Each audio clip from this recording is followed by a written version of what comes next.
Olá, comunidade acadêmica da Uniesp. Eu sou a Raquel Galinatti, delegada de polícia, e hoje vamos conversar sobre um assunto realmente muito triste, muito em voga, que é o crime de violência contra a mulher. Antes não tínhamos tanta evidência a respeito do assunto, a pauta era muitas vezes escondida, mas por mais paradoxal que possa aparentar, quanto mais escondermos o crime e o agressor, mais nós estamos o fortalecendo. Então hoje a gente está falando sobre um assunto, inclusive a gente está no mês Agosto Lilás, que é justamente o mês que se coloca em pauta vários assuntos, vários temas de violência contra a mulher. Primeiramente, o que é a violência contra a mulher?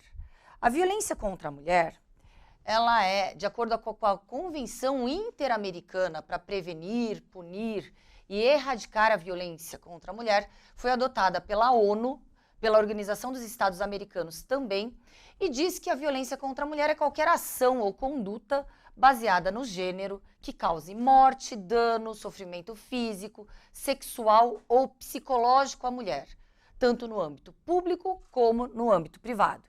E a violência contra a mulher é algo que há muito tempo havia já a necessidade de que o Brasil, correspondendo aos acordos internacionais que versam sobre os direitos humanos, tivesse um mecanismo de proteção mais avançado para a mulher que é vítima de violência.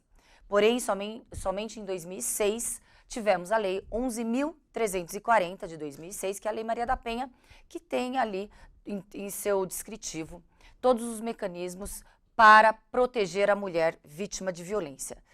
É uma lei realmente muito avançada, é a 5ª melhor lei do mundo, porém, infelizmente, as políticas públicas, a implementação de políticas públicas não correspondem à modernidade da lei no que tange a abrangência do leque do rol de proteção às mulheres vítimas de violência. Então vamos falar sobre os tipos de violência contra a mulher.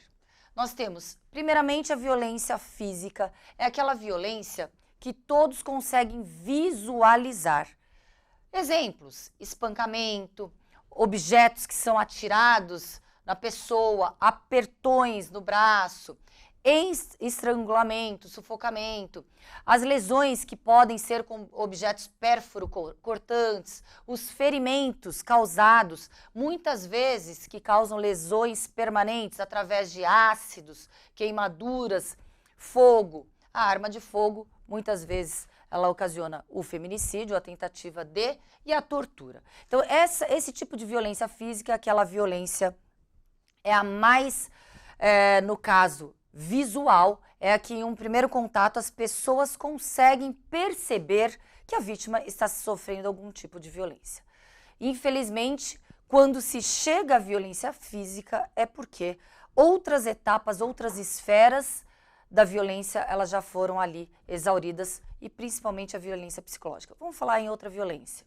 A violência psicológica é outro tipo de violência. É considerada qualquer conduta que cause um dano emocional, a diminuição da autoestima, prejudique ou perturbe o desenvolvimento da mulher ou vise degradar ou controlar as suas ações, comportamentos, crenças e decisões. E nós temos uma série de exemplos que a gente pode perceber a violência psicológica ali imposta pelo agressor.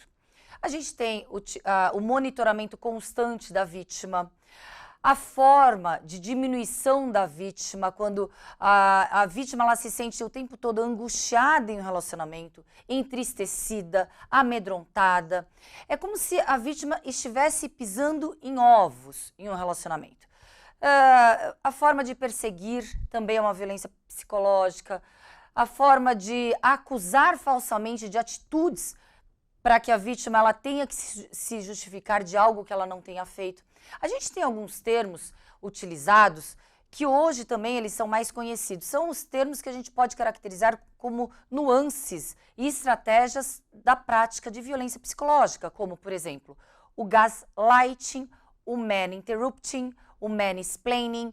O que significa todos esses termos? O gaslighting é a forma como que a mulher, estando ali inserida num relacionamento criminoso, abusivo, ela é colocada como se fosse desprovida de discernimento mental, de escolhas, e muitas vezes essa confusão mental faz com que aquela mulher acredite sim que exista uma real incapacidade de decisão.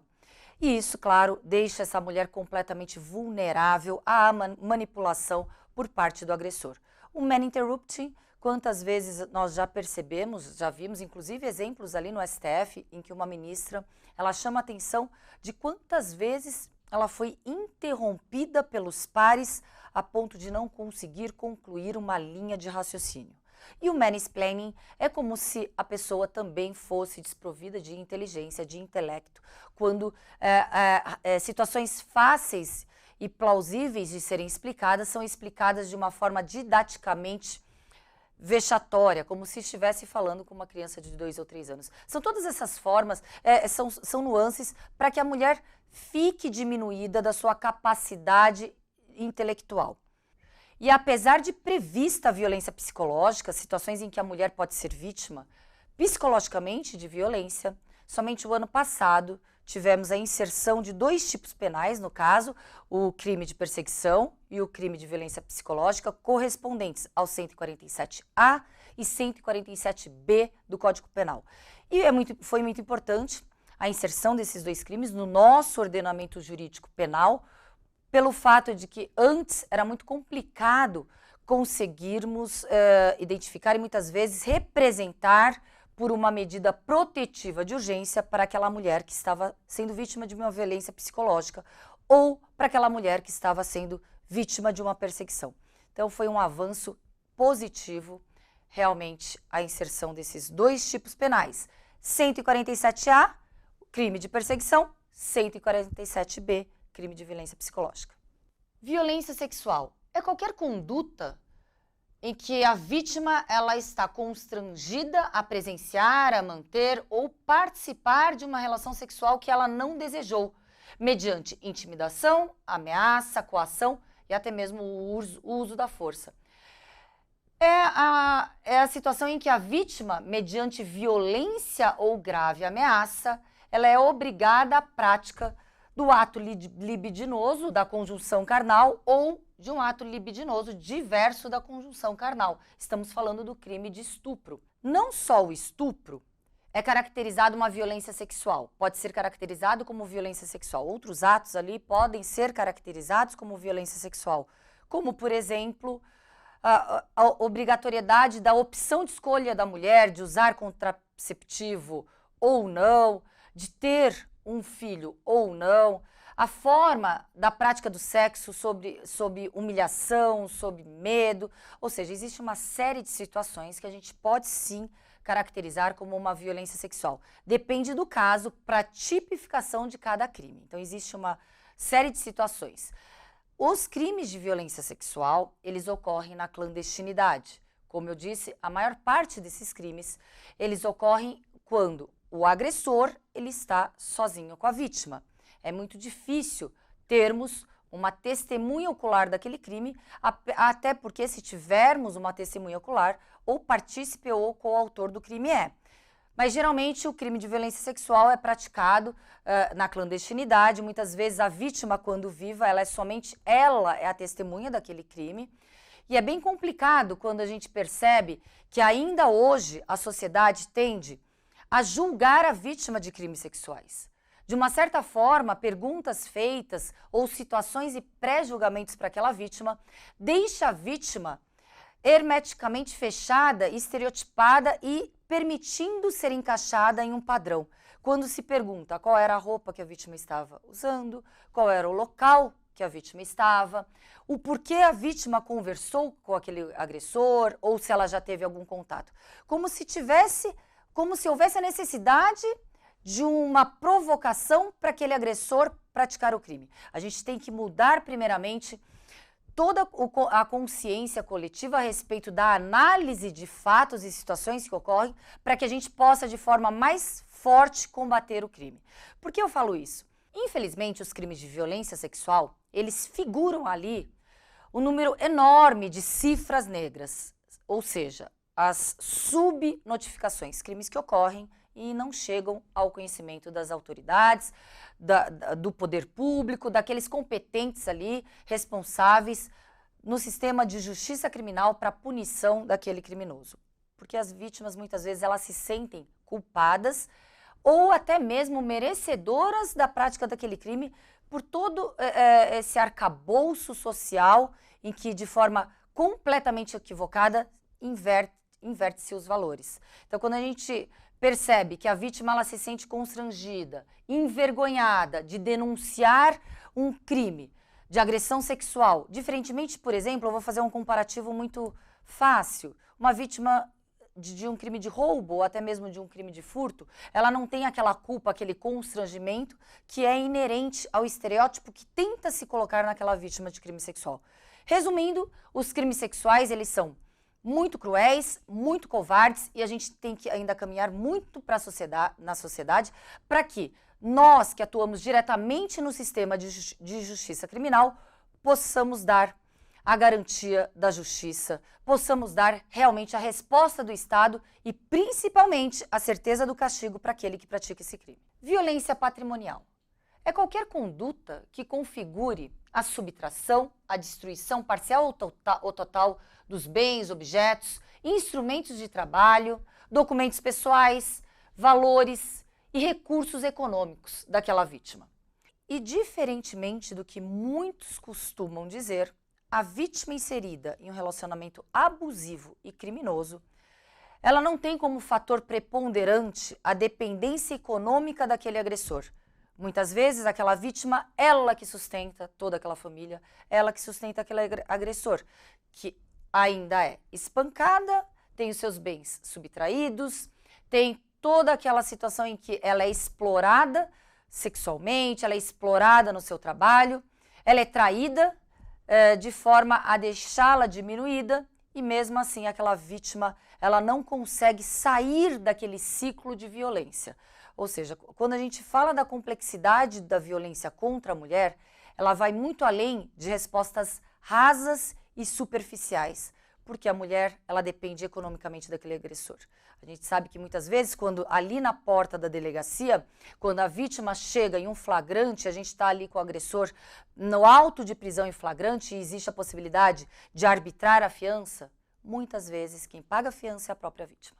A violência moral, ela se confunde um pouco com a violência psicológica, podendo também ser uma violência psicológica. Mas principalmente, ela é aquela que agride a honra subjetiva e objetiva daquela vítima. Quando o conceito que aquela vítima tem dela própria é completamente destruído através de palavras de baixo calão, de palavras que deixam aquela vítima realmente destruída em toda a sua moral, a sua capacidade realmente de estar sendo julgada pela sociedade através de palavras que a humilham, que a denigrem, situações em que realmente a honra subjetiva e objetiva são destruídas. A gente tem os crimes de injúria, difamação, calúnia.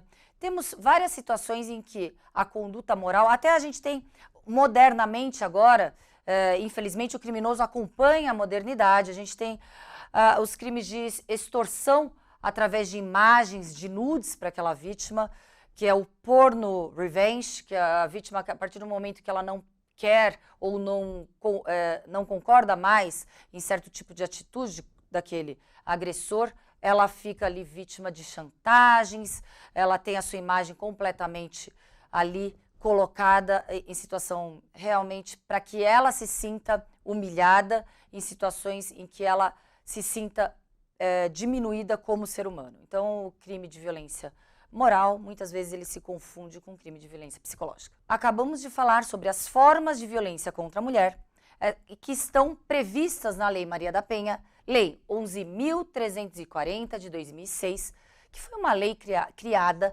para termos mecanismos e formas de proteção daquela mulher que é vítima de violência.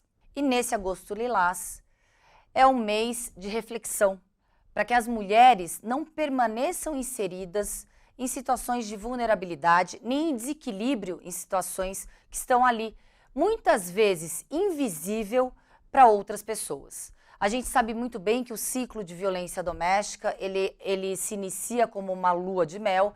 Nenhum agressor inicia um relacionamento com uma mulher a agredindo, a espancando, a xingando. Ele inicia assim como uma verdadeira lua de mel. O perfeito príncipe encantado que conquistou aquela mulher.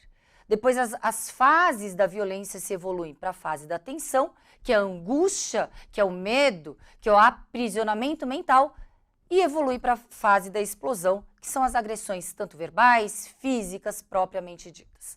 Esse ciclo ele é muito difícil de ser rompido, porque as vítimas de violência, elas muitas vezes tendem a esconder.